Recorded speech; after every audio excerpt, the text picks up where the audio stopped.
ఏంటంటే ఒక ఆయన చేపలు తింటున్నాడంట. ఎవడో ఆకలి కొన్నాడు పోయి కొత్తోడు ఎవడో, అయ్యా నాకు ఒక చేపి ఆకలి అవుతుందంటే ఆయన అట్లే పెట్టేసి గాలం తెచ్చి ఇచ్చినాడంట. ఒరే నాయన కడుపు మాడిపోతుంది చేపిరా నాయన అంటే, నువ్వు గాలం ఇస్తావంటే, ఒరే పనికి మొళ్ళోడా నేను చేపిస్తే తింటావు, మళ్ళీ ఆకలి అయితే మళ్ళీ వస్తావు, ఆకలి కొన్నప్పుడంతా వస్తావురా నాయన, నువ్వు చేపలు పట్టుకునేది నేర్చుకుంటే నువ్వు ఆకలినప్పుడంతా చేపలు పట్టుకుంటావు, దొరలాగా ఒక్కడివే తింటావు, ఇంకొకరికి సాయం చేస్తావు, అందుకని నీకు గాలం ఇచ్చాను. మనకు గాలం కావాలన్నా చేపలు కావాలన్నా నిజం చెప్పాలి, మనం గాలం కోసం వెతుకుతున్న సేవకులమా చేపల కోసం వెతుకుతున్న సేవకులమా? ఎవడన్నా పట్టుకునే చేపలు ఉంటే తీసుకుపోయి సంఘంలో పెట్టుకొని కులుకుత చేస్తుంటారు సేవ, నన్ను చూడరమ్మా అని.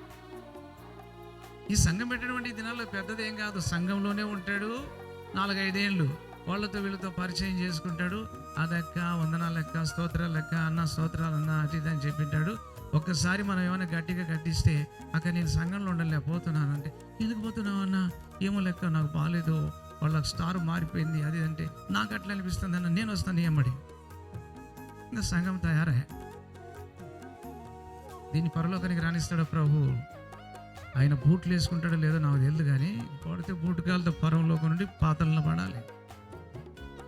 మళ్ళీ నాకు 1,00,000 మంది వస్తాను, ఏడగన్నావే నువ్వు, నీకు 1,00,000 మంది రావడానికి ఎవరు గన్నెలను తెచ్చుకున్నావు, ఎవరు గన్నెలను తెచ్చుకున్నావు?